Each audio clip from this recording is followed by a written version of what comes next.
오늘 본문 말씀인데요. 마태복음 7장 12절 우리 한번 같이 읽어보시겠습니다. 시작. 그러므로 무엇이든지 남에게 대접을 받고자 하는 대로 너희도 남을 대접하라. 이것이 율법이요 선지자니라. 정말 방금 본 영상하고 너무 딱 맞는 말씀 아닙니까? 남에게 대접을 받고자 하는 대로 너희도 남을 대접하라. 정말 세상의 모든 사람들이 똑같이 저거를 그렇게 해야 된다라고 생각하는 말씀일 겁니다. 당연히 그렇게 해야 된다. 근데 당연히 그렇게 해야 된다라고 생각하는 것과 내가 진짜 그대로 실천하는 것과 좀 다른 문제죠. 자기한테는 적용 안 하고 남한테는 쉽게 적용되는 말씀. 남은 나에게 그렇게 대해주기를 바라지만 비슷한 상황이 되면 쉽게 내 몸이나 내 생각과 마음은 그렇게 남에게 대해줄 수 없는 그런 경우들이 정말 많이 있다는 겁니다. 아마도 그렇기 때문에, 그런 모습을 많이 봤기 때문에 방금 저 영상을 보면서 공감이 가기도 하고 웃기기도 하고 어떤 분은 또 속이 시원하고 그랬을 겁니다. 이 말씀대로 실천이 잘 안 되는 이유가 무엇일까요? 우리 안에는 죄된 본성, 특별히 그것이 이기심으로 나타나는 그런 악한 모습이 있습니다. 나는 살아야 되는데 그래서 그렇게 하는데 그때 남은 어떻게 되든 상관없는 그런 마음.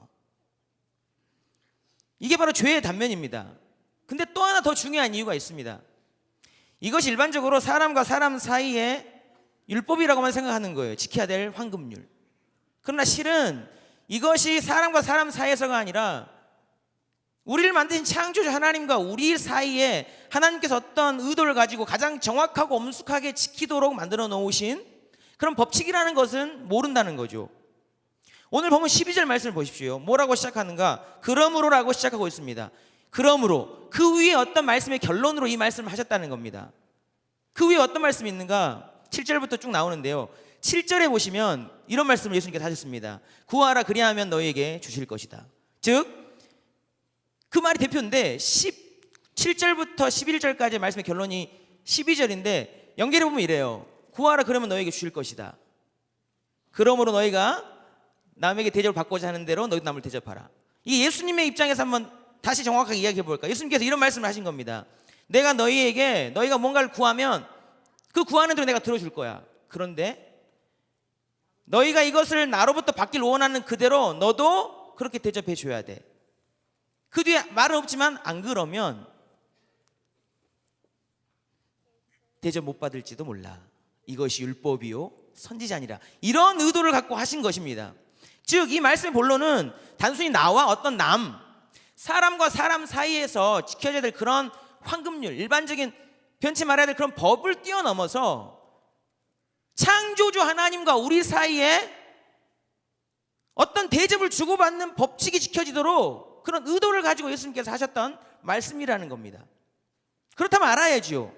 너희가 대접을 받고자 하는 대로 대접하라 했을 때 예수님이 그런 의도를 갖고 이야기하셨을 때 무엇을 예수님께서 대접받고 싶으신지, 무엇을 어떻게 해야지 예수님께 가장 잘 대접해 드리는 것인지를 우리 알아야 된다는 거죠.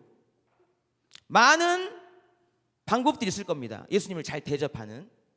그러나 성경에 여러 내용들이 있지만 예수님께서 말씀하신 가장 분명하고 확실한 방법 한 가지만 말씀드리겠습니다. 마태복음 25장 40절에 예수님께서 이렇게 말씀하셨습니다. 함께 같이 읽어보시겠습니다. 시작.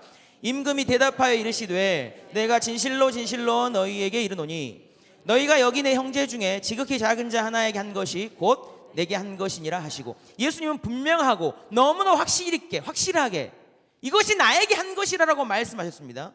내 형제 중 지극히 작은 자 하나에게 한 것, 그것이 곧 나에게 한 것이다. 예수님 안 보인다고 나에게 할 수 없는 것이 아니라 그렇게 하면 곧 나에게 한 것이라고 말씀하셨습니다. 형제가 누굴까요? 예수님 안에 들어오는 사람이죠. 지극히 작은 자가 누굽니까? 예수님 안에 들어왔는데 되게 연약한 상태에 있는 거예요. 생명이 잉태가 됐는데 잘 관리를 안 하면 거기서 사망을 할 수도 있는 아주 어린 아이와 같은 약한 상태. 형제 중 지극히 작은 자를 우리 주변에 있는 사람들이 어떤 모습으로 있는지를 이야기해 보면요, 막 교회에 온 아주 연약한 지체들, 그리고 여러분 28일 날 전도하겠다고 마음속에 품은 태신자들, 교회 안에 신앙이 덜 성장했는데 참 연약한 자들, 우리가 손으로 붙잡아 주지 않으면 언제든 주님을 떠나가 버릴 수밖에 없는 그런 사람들,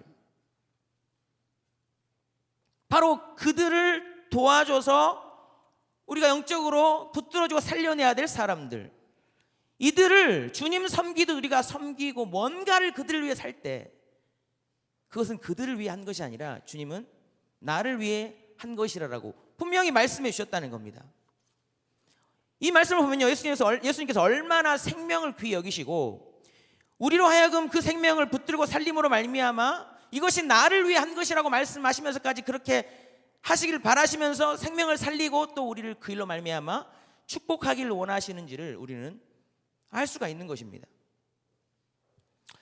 저도 이런 마음을 알기 때문에 올해 교구와 비전교회를 섬기면서 이런 부분에 있어서 내가 어떻게 예수님을 대접해 드릴 수 있을까 찾아봤어요. 일대 다수이기 때문에 한꺼번에 다 일일이 할 수가 없잖아요. 생각이 낸 것이 고등부의 아이들 중에 막 새로운 전도대 온 친구들을 주님 섬기듯 대접해 주는 것이 내가 할 수 있는 좋은 방법이겠다.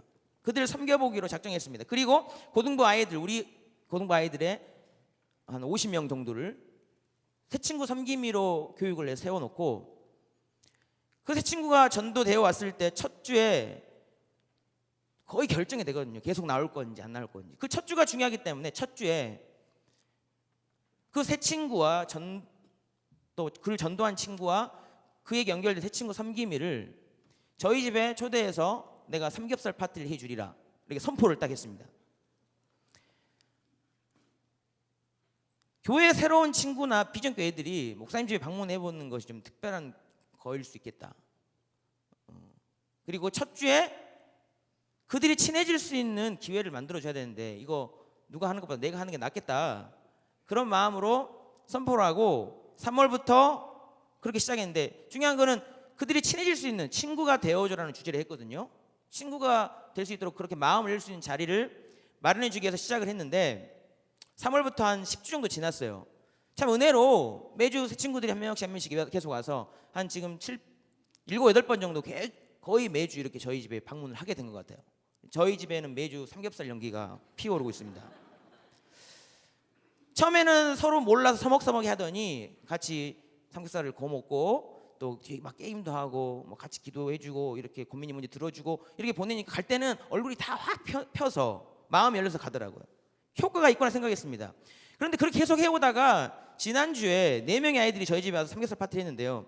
정말 평소 때보다 더 은혜로운 시간이었습니다. 실은 제가 교구 사역 때문에 거의 그 앞에는 못 참석하다가 토요일날 신방 때문에 그날은 참석을 하게 됐는데요.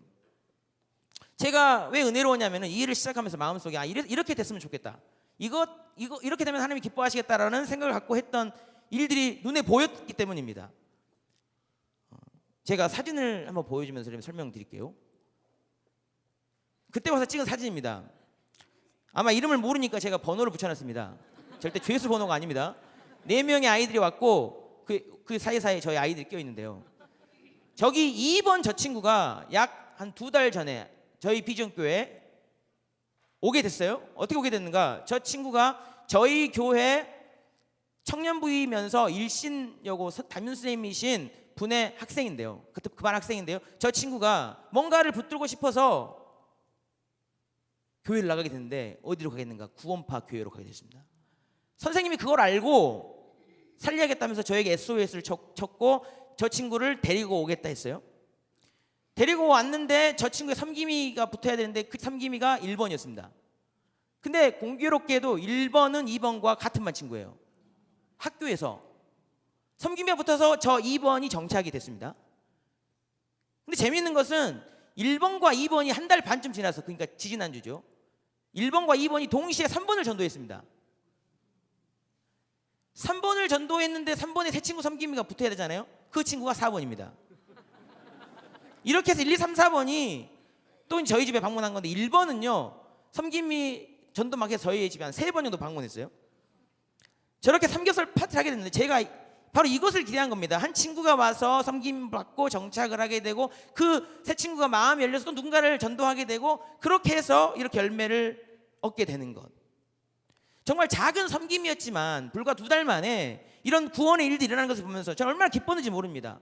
제가 의도한 것이 되어서 기쁘기도 했지만 저는 정말 작은 자리를 마련했지만 저게 하나님 참으로 기뻐하신 일인 줄 알았기 때문에 기뻤고, 아이들이 마음이 열리는 것을 보면서 기뻤고, 이것을 보는 하나님께서 얼마나 기뻐하셨을까를 생각하니까 또 기뻤고, 별것 아닌 일일 수 있지만 작은 섬김이었지만, 잘 보세요 여러분, 제가 만약 저걸 하지 않았다면, 그렇죠, 하나님께서 어떤 다른 방법을 통해서라도 저 친구들이 교회에 나와서 이렇게 예수님 알게 되고 그런 길을 충분히 하실 수 있겠죠. 그러나 저는 못 누리는 겁니다. 저는 모르는 겁니다. 저하고는 상관없는 일이에요. 중요한 거는 작은 것이지만 제가 했고 저걸 봤다는 겁니다. 저는 하나님께서 이 모습을 보고 기뻐하셨으리라 믿습니다. 잘 보세요 여러분, 뭔가 한다는 거, 작은 거, 이게 되게 중요합니다. 지금도 여러분 우리 주변에 저걸 기대하시면서, 저런 작은 섬김을 기대하시면서, 거기서 구원의 역사를 보길 바라시면서 우리 주변에 둔 사람들이 얼마나 많이 있는지를 보세요 여러분. 섬길 수도 있고 안 섬길 수도 있습니다. 그건 우리의 선택입니다. 만약 우리 이기적인 육신의 본능으로 하자면은 절대 결코 누군가 어떤 목적을 가지고 섬길 수가 없는 거죠. 역사가 일어나지 않습니다. 근데 꼭 기억해야 될 거 있습니다. 우리 믿음의 사람이니까. 뭔지 아세요 여러분?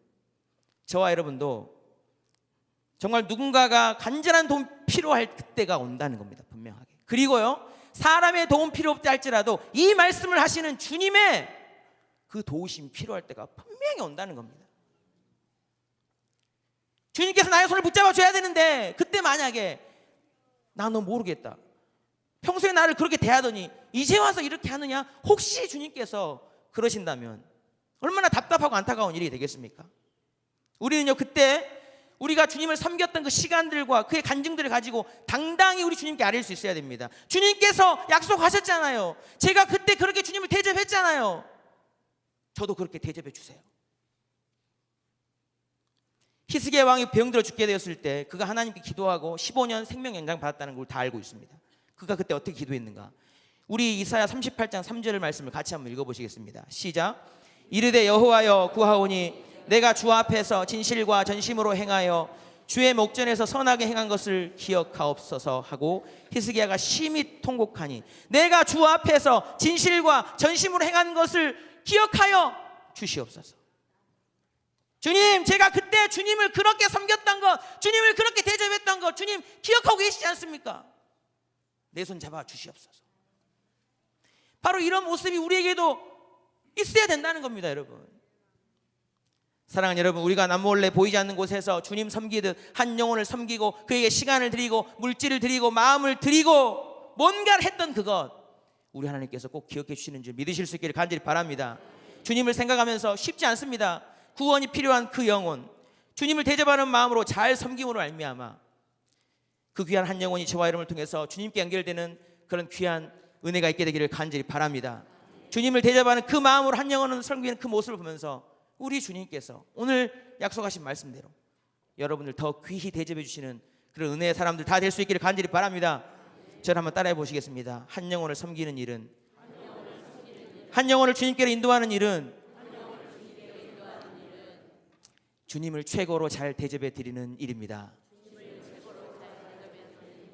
믿으십니까? 네. 특별히 오늘 28일 오 해피데이 많은 영혼들 품었습니다. 그냥 두면 안 옵니다. 주님 섬기듯 남은 기간 잘 섬겨서 그들을 주님께로 인도하여 구원의 큰 기쁨을 누리는 우리 모두가 될 수 있기를 간절히 바랍니다. 그 일에 헌신할 때 우리 주님은 여러분을 더 귀히 여겨주시고 그렇게 귀히 대접해 주실 줄 믿습니다. 기도하시겠습니다. 사랑의 아버지 하나님, 우리에게 붙여주신 귀한 영혼들 주님 대접하듯 잘 섬김으로 주님께 귀한 대접받는 우리 모두가 될 수 있도록 축복해 주시옵소서. 은혜 주실 줄 믿고 감사드리며 예수님 이름으로 기도하옵나이다. 아멘.